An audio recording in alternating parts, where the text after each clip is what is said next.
All right, we'll move on to our final team, the Utah Jazz. So obviously they went to 7 games with the Denver Nuggets, who we thought were a title contending team.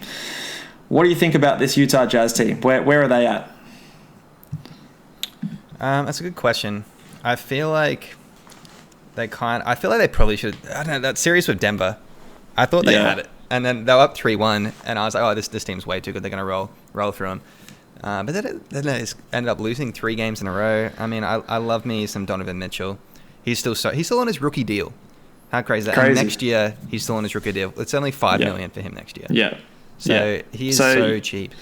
He's going to get paid soon. He'll sign his rookie extension in this offseason, you would think. But it's a weird sort of team that I look at, these guys. Like, I feel like it's another team that is probably in no man's land, but maybe a bit more on like the title contending side of things. But do I see them winning one? No, not really. Like they're one piece away, I reckon, and then it needs to be a pretty considerable piece. You need Donovan Mitchell to step up. You need Rudy to keep performing like he is. I don't know who they can get there. I mean, look, maybe on one perspective, of being a Utah fan, you'd be like, oh, look, in the bubble we didn't have Bojan Bogdanovic. They very well may have taken out the Nuggets. Yeah, they had Bojan Bogdanovic, and could have made the conference finals. Who knows? So it could be a totally different story. Yeah, definitely. I think. Look, I like their head coach. I like the way that this team is constructed in terms of like the fit.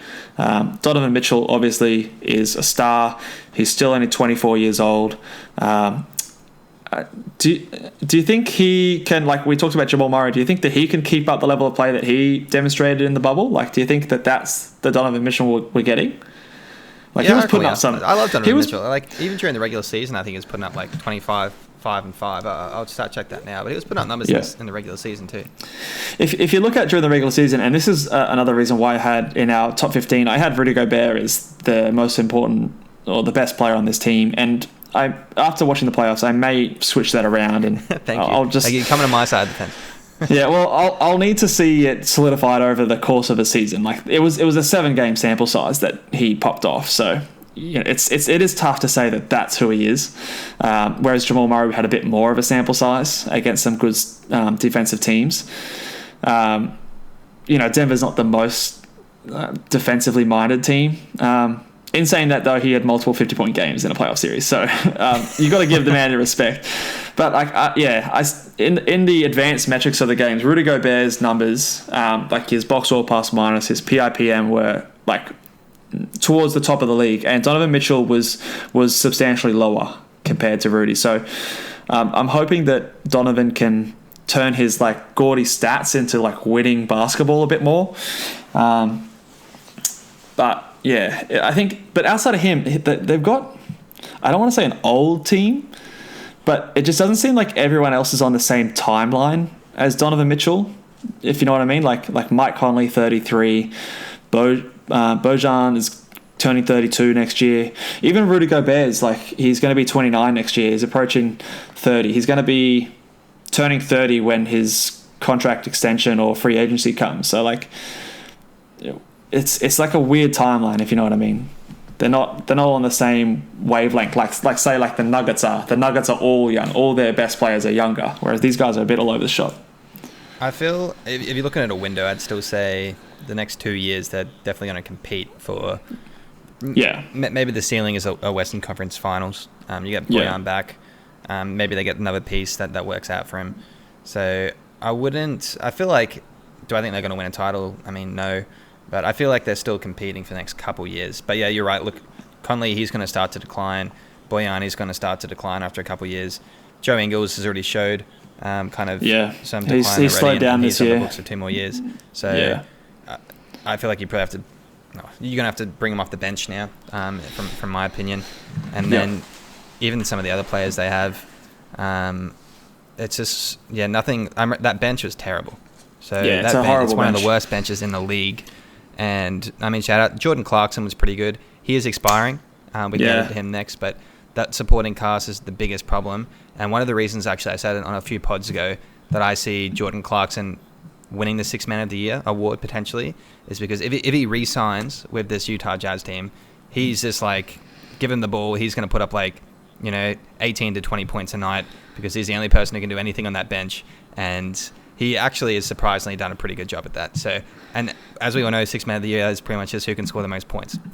And he can put up buckets. So yeah, don't get me started on Sixth Man of the Year. Would you resign Jordan Clarkson? It would depend on the salary. Like, I don't know. But they have to have something off that. Like, you can't not. Like, they have nothing on their bench already. I know they've got nothing. You have to bring it back. But is Jordan Clarkson the answer? Like, are we really like, you know? I don't know. He's so one note. I don't know. I'd feel more comfortable if I was to get like more wing shooting. You know, maybe. But there's not much of that in the league, and there's the free agency, as you saw, is pretty scarce. So yeah, you got to go for him, I think. Yeah, I don't know. It is so slim pickings. Maybe you give him a 1 or 2 year deal. I don't know. It would depend on the salary. Like if he's getting, you know, like I wouldn't pay his salary that he's got there now. Like I'd try get him closer to like 10 million a year or less. I don't know.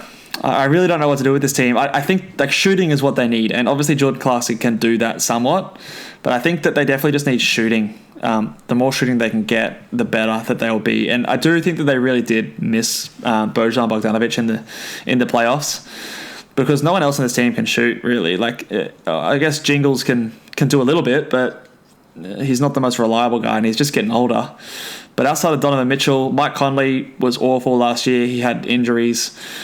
Hopefully he can regain some form and get a bit more rhythm with his team. But yeah, I think shooting is the biggest need for this team to address. I just don't know if Jordan Clarkson is that guy.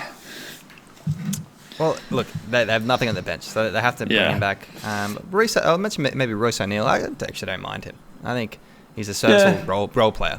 That's all he really is, but he's a good role player, can play a bit of defense, can shoot the open three, and they've actually locked him down. He's locked down to the 23-24 season, so he got paid. It's on about 8 to 9 million each year. So I think that's a fair contract. What about? I'll throw some names at you. What about someone like a Kent Bazemore? I'd rather have Kent Bazemore than Jordan Clarkson, I'd say. Well, I reckon they should just get him anyway. They need to upgrade that bench, so they have to. They're missing 3 players because their bench is so trash. So bring him in, sure. I reckon that'd be a reasonable fit too. Yeah. Okay. That's like the kind of player that I'm thinking would be good for them. Like, I know we've thrown Solomon Hill's name out there. Like, he could be a decent, like, just serviceable rotation kind of player for them.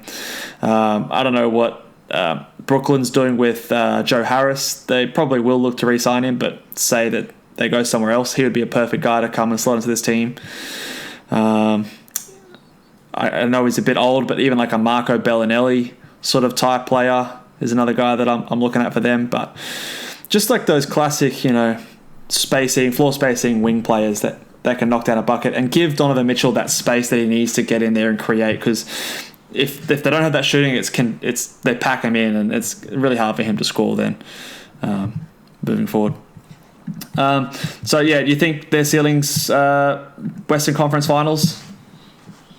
Yeah, I think with a healthy squad, and they need to upgrade their bench. I think that is kind of important as well. Get a couple good pieces off the bench. Get a healthy Bojan Bogdanovic and an actual reasonable Mike Conley, because I don't know where he went this past year.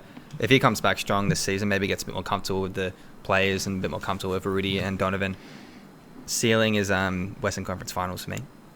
Yeah, I'd probably agree with you. I think they probably don't get there. I think they're probably like a first, second round team really for the next 5 years, then they start to drop off, and who knows, maybe Donovan Mitchell goes elsewhere. We'll have to see. Surely he's going to get a max, so he'll be around for like another 5 years, in my opinion. I suppose he will be there after he signs his extension. So yeah, the question is, does Rudy re-sign next season, the 2021? If he decides to leave, then solely their responsibility to just build around Donovan. So I have a feeling that next year's free agency is going to be crazy, and we could see some huge moves. So I wouldn't even guarantee that Rudy comes back to this team. Who knows? All right, we're going to call it there. We're going to keep getting down through these leagues. Next pod, we're going to go through the Pacific Division. Lots of juicy teams in there. Golden State, Lakers, Clippers, Phoenix, Sacramento. So lots of teams on both ends of the spectrum there to talk about. And we've also got some other off-season stuff coming towards you guys. We're going to be doing some draft do-overs, some fantasy content, hopefully coming soon when we start to think about next year's fantasy seasons. So keep listening, and we will catch you guys next time. See ya.